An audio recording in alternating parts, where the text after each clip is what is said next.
incluido una parte que es el tema de hiper, en lo que es la planificación, porque es una herramienta muy útil para identificar peligros, hacer la evaluación respectiva, ¿no? Entonces, básicamente el reglamento de la ley define el proceso de identificación de peligros como esta actividad en la cual se va a localizar, ¿no? Y se va a reconocer que existe un peligro en las zonas de trabajo, definiendo las características de este peligro, las características inherentes, ¿no? Las características intrínsecas de este elemento, ¿no? Básicamente define identificación de peligros y define también lo que son la evaluación de riesgos.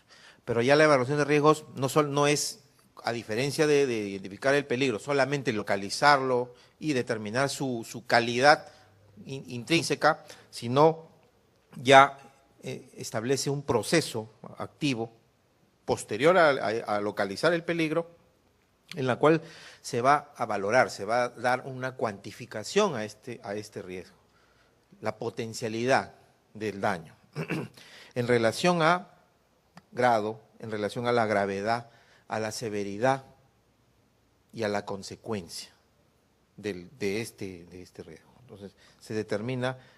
Hay muchas metodologías para hacer hiper, ¿no? Básicamente se parte de una premisa, que los peligros se localizan, se identifican, los riesgos se cuantifican, se evalúan.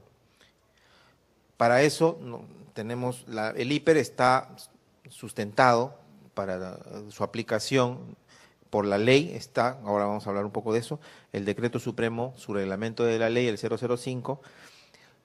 También el hiper es mencionado como una herramienta útil de lo que es la planificación en seguridad y salud en el reglamento de seguridad y salud en minería, el 055, en lo que es la ley para planes de contingencia en organizaciones. En relación también, el hiper tiene un sustento técnico en el Decreto Supremo 015 del Ministerio de Salud, que establece los límites, más que los límites de agentes químicos, lo que se llama los valores límite permisibles para diferentes sustancias y agentes químicos. Ese es el estándar nacional para determinadas sustancias químicas identificadas en nuestro medio. Y está en esa norma, el 015-2005 Salud, ¿no? Por eso es SA. Y también habla del hiper en la resolución 375-2008, que es la norma básica de ergonomía, que ya le hemos estado hablando hace unos momentos, ¿no? Esa es la norma legal nacional, las normas que contemplan el uso de la herramienta, la matriz hiper, para aplicarla a la gestión de seguridad y salud en el trabajo.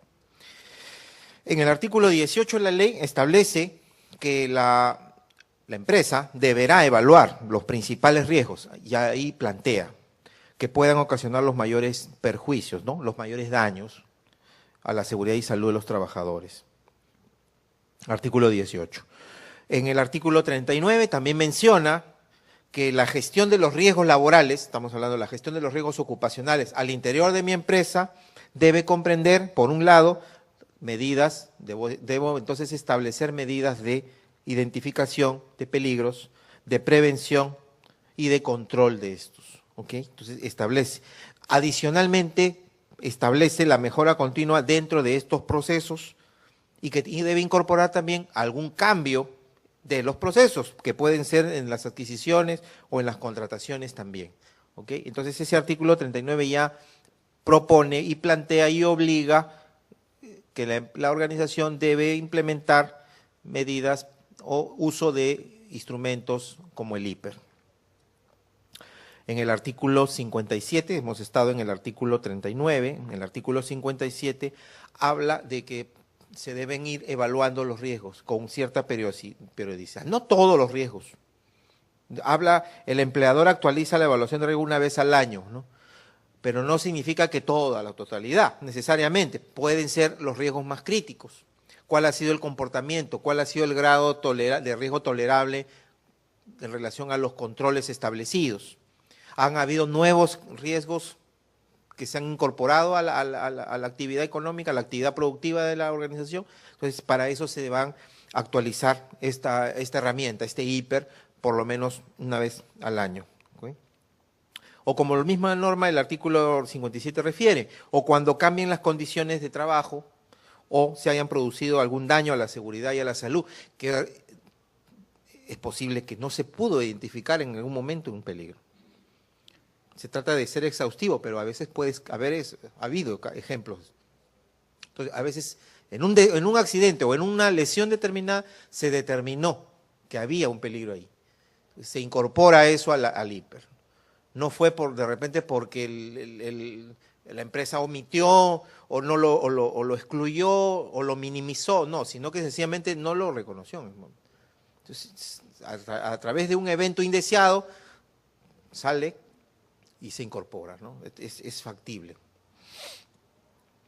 Y el objetivo básicamente de la hiper, de la identificación de peligros y evaluación de riesgos, es justamente localizarlos, cuantificarlos, con qué frecuencia, evaluar con qué frecuencia y severidad están en función de los factores de riesgo identificados, vamos a hacer un ejemplo, para posteriormente definir cómo lo va a controlar estos peligros o estos riesgos. ¿Cómo va a controlar? Si tengo un riesgo crítico, ¿qué hago yo para controlar? Yo como organización, ¿cómo controlo? Entonces, por ejemplo, tenemos los procesos de trabajo. En un proceso hay actividades. O sea, a ese nivel de resolución tengo que tener yo elaborado mi hiper, ¿no? Un proceso de trabajo, de este proceso tengo varias actividades. Cada actividad puede involucrar una tarea o varias tareas, una actividad. Entonces debo llegar hasta ese nivel de resolución para establecer los controles específicos. Por eso que se habla de la especificidad de los controles. Y son diferentes medidas los controles para uno mitigar, para eliminar en la medida de lo posible. La norma dice eliminar en la medida de lo posible. Lo ideal es controlar el impacto, minimizar, mitigar el riesgo, a través de diversos mecanismos, ¿no? Habla, aquí en el ejemplo están los procedimientos de trabajo seguro, por ejemplo, es una manera de mitigar el riesgo, disminuir la posibilidad de que alguien al manipular un equipo o una maquinaria se lesione. Entonces, establezco procedimientos de trabajo, es un procedimiento administrativo. ¿Ok? Puedo establecer permisos de trabajo. Alguien no autorizado no deberá operar ese equipo. Entonces, alguien deberá establecer ese permiso. Si van a utilizar este equipo, ¿cuál es el procedimiento, la secuencia para obtener ese permiso de trabajo? Alguien competente, se supone. Debe tener un perfil. Eso está establecido en este permiso de trabajo. Otra medida de control son la aplicación de estándares, ¿no? Estándares para seguridad en las operaciones, por ejemplo, lo que está en el reglamento interno en seguridad. El uso de los EPPs, lógicamente, no es lo más adecuado, pero debemos utilizarlos cuando amerite, cuando sean realmente necesarios. El uso del equipo de protección personal. La norma también, en alguno de sus articulados, refiere que los riesgos deberán controlarse en el origen, es decir, donde se genera, ¿no? Si tengo un equipo, una máquina que me genera ruido, debo controlar ese riesgo en la máquina. Pero si no me es posible, debo hacer el control en la transmisión del riesgo, es decir, la fuente, ¿no? ¿Qué haré? Pues lo enclaustro, la máquina es muy ruidosa, le pongo pues un muro, le hago mantenimiento mecánico, lo aceito, le pongo resorte, le pongo, etcétera. Evito la propagación de ese agente al receptor, ¿no? Y el otro es, lógicamente, el equipo de protección personal, ¿no? Tengo esas tres instancias, llamémoslo así, hasta 4 son, pero para poder yo mitigar, ¿no? Dice, la medida de lo posible en el origen, ¿no? Porque muchas veces implementar un cambio es esfuerzo, tiempo y recursos. Entonces lo que se debe establecer es planes de mejora.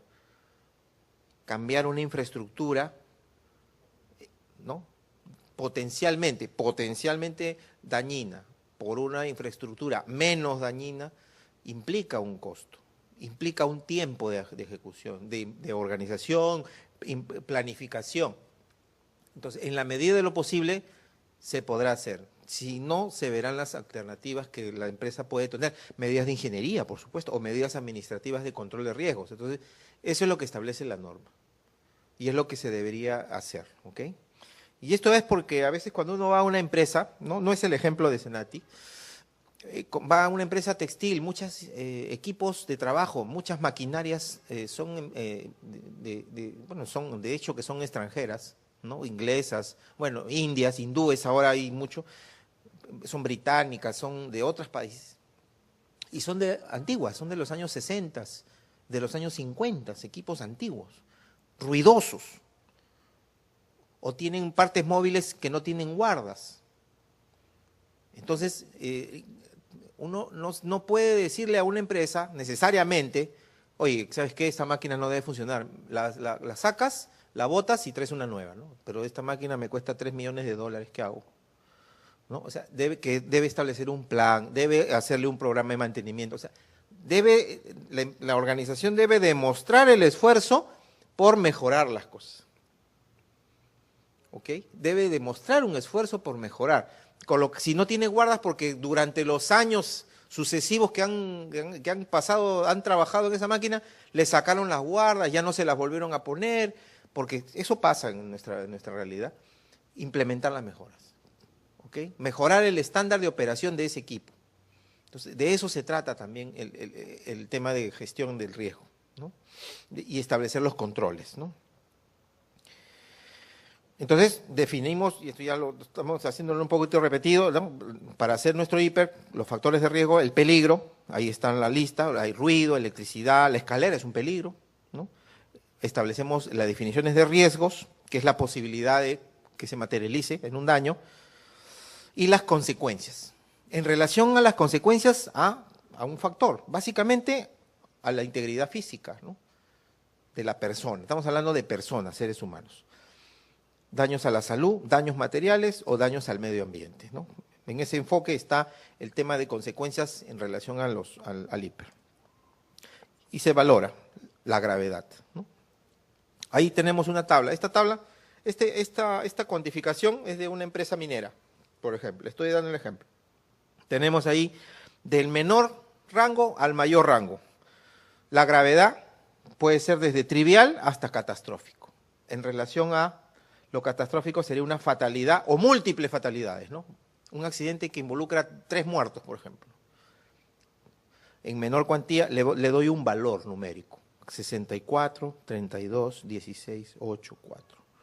¿Okay? En base a esa cuantificación de la gravedad, lo valoro. Tuve una lesión, la caída de las escaleras, que se hizo un esguince.